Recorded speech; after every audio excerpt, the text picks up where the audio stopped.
Aujourd'hui, je vais te montrer une façon efficace et très simple pour travailler tes mollets. Salut, c'est Nico et bienvenue dans le troisième épisode d'Exercice x10, la mini-série dans laquelle je t'explique comment tirer un maximum de résultats de chacun de tes exercices tous les jours. Et aujourd'hui, je t'explique comment muscler efficacement tes mollets grâce à un exercice très simple, à la presse.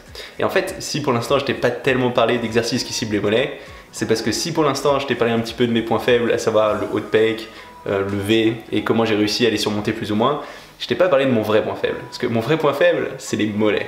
Et si je t'en parle pas, c'est parce que justement, j'ai pas l'impression d'avoir vraiment trouvé la solution à ce point faible. Donc c'est peut-être pas l'endroit où je pourrais t'apporter le plus de choses, mais ça fait assez longtemps que je travaille ces mollets, j'ai eu très peu de résultats pendant la majorité de ma pratique, et récemment j'ai eu une sorte de déclic, donc je pense que c'est intéressant de le partager avec toi.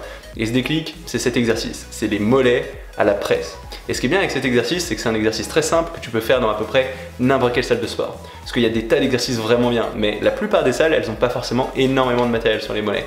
Et ça, tu pourras le faire dans presque toutes les salles, parce que toutes les salles ont au moins une presse. Et si tu suis bien ce qu'il y a dans cette vidéo, je suis à peu près sûr que tu arriveras à avoir une certaine progression. Alors déjà, il y a plusieurs considérations concernant ces mollets.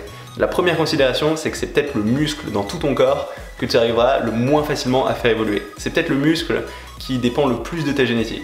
En général, les personnes qui ont des gros mollets à l'origine, ils réussiront à prendre des mollets et ils auront toujours des grands mollets.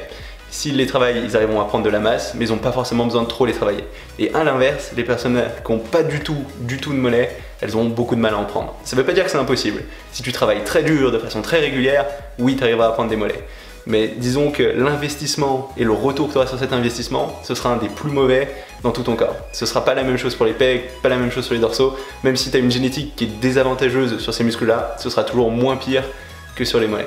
Donc garde en tête que c'est peut-être pas le premier muscle sur lequel il faut te concentrer si aujourd'hui tu es un débutant, parce que ça va te demander beaucoup d'énergie pour pas forcément énormément de résultats.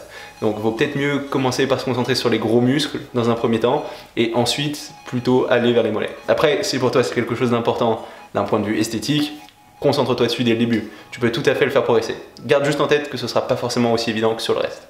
Et si ces mollets ils sont durs à faire progresser, c'est non seulement parce que ça va beaucoup dépendre de ta génétique, mais aussi parce que c'est un muscle qui va pas être évident à correctement stimuler. Parce qu'en fait, le mollet, il va servir à l'extension de la cheville et il va servir tous les jours quand tu marches. Donc ça va être un muscle très endurant. Mais ce qu'il faut savoir, c'est que quand tu t'en sers d'habitude, tu t'en sers pas sur son étirement complet et sa contraction complète. Parce que, comme on en a beaucoup parlé, pour stimuler un muscle, ce qu'on veut, c'est complètement l'étirer, complètement le contracter. Mais dans la pratique, dans la vie de tous les jours, c'est pas ce que tu veux, puisque ça va surfatiguer ton muscle et ton corps il a tendance à éviter ça.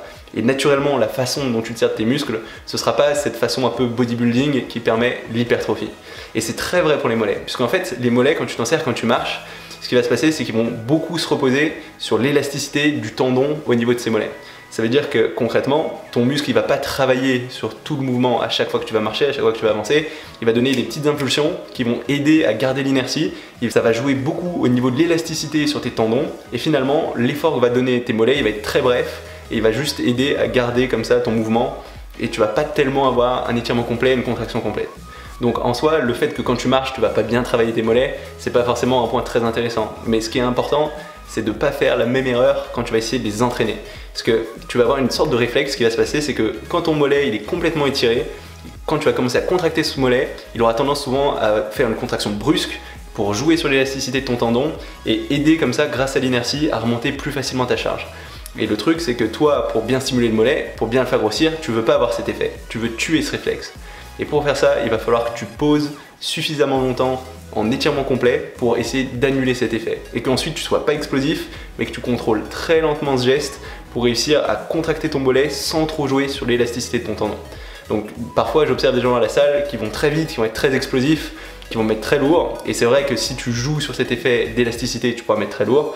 Mais le problème, c'est que tu vas pas bien stimuler ce mollet. Tout ce que tu vas faire, c'est accumuler de l'acide lactique. Donc sur le moment, ça va peut-être te brûler, mais tu verras, le lendemain ou le surlendemain, tu n'auras pas tellement de sensations. Et avec l'exercice que je vais te proposer aujourd'hui, je peux t'assurer que tu auras des courbatures pendant plusieurs jours si tu le fais correctement. Et l'idée de cet exercice, ça va être très simple. C'est tout simplement de te mettre à la presse, de bien caler ton bassin dans le fond de cette presse, dans le fond du siège, que tu te penches même un petit peu en avant pour être sûr que ce soit pas ton dos qui appuie. Tu tends complètement les cuisses parce qu'on veut pas que tes quadriceps ni tes ischios y rentrent en jeu. On veut juste que ce soit tes mollets. Donc tes jambes elles sont complètement tendues. Tu vas avoir un écartement des pieds qui est parallèle. Tu vas garder les points des pieds bien droits, bien parallèles. Ce ce qui va te permettre de cibler tout l'ensemble de tes mollets, de ne pas isoler une partie particulière. Là, le but, ça va être vraiment de cibler tout ton mollet, de le surcharger le plus possible. Et là, ce que tu vas faire, c'est complètement étirer ton mollet, donc mettre une charge assez lourde pour pouvoir étirer ce tendon complètement, de façon très contrôlée, arriver le plus bas possible, et une fois que tu es dans cette position, attendre 2 secondes.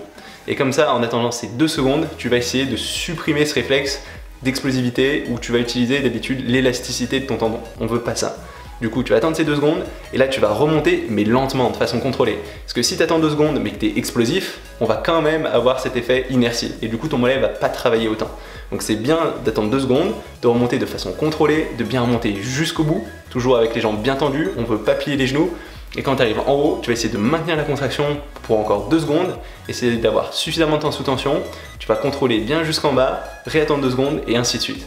Et comme ça, tu vas voir d'emblée tes sensations, elles seront très différentes. Parce que ton muscle il sera obligé de travailler sur toute la longueur et c'est quelque chose que tes mollets ne sont pas habitués à faire. Et on va faire comme ça 6 à 8 répétitions avec une charge assez lourde, mais déjà 6 répétitions ça devrait être suffisant. Et directement après, on va diminuer le poids d'environ 40-50% et on va essayer de faire un grand nombre de répétitions. Et là, on va pas forcément faire attention à poser en bas et à poser en haut. On veut juste accumuler de l'acide lactique. Comme ça, on aura tous les types d'hypertrophie. On aura non seulement bien stimulé ce muscle en profondeur sur toute sa longueur, grâce au poids lourd avant, avec posé, bien contrôlé. Et là, ce qu'on va faire, c'est plus essayer de pomper, essayer d'avoir un maximum de sang, un maximum d'acide lactique dans ce muscle. Donc ça va être un phénomène un peu de lourd-léger. Donc on va commencer avec 6 reps très lourdes. On va enchaîner directement sur 12-15 reps légères. Où là, le but, ça va être toujours d'essayer d'avoir une amplitude maximum, mais on va essayer d'aller suffisamment vite pour enchaîner comme ça, accumuler de l'acide lactique, accumuler du sang et tirer parti de l'autre type d'hypertrophie, à savoir plus l'hypertrophie de volume. Et une fois que tu as fait ça, tu peux attendre 1 minute et repartir sur une autre série. Et comme ça, tu peux réaliser 4 à 5 séries. Et ça va faire beaucoup de répétitions, mais ces mollets, c'est des muscles particuliers, c'est des muscles très endurants, donc n'hésite pas à aller suffisamment loin. Et très honnêtement, ça va être mon exercice préféré pour cibler ces mollets.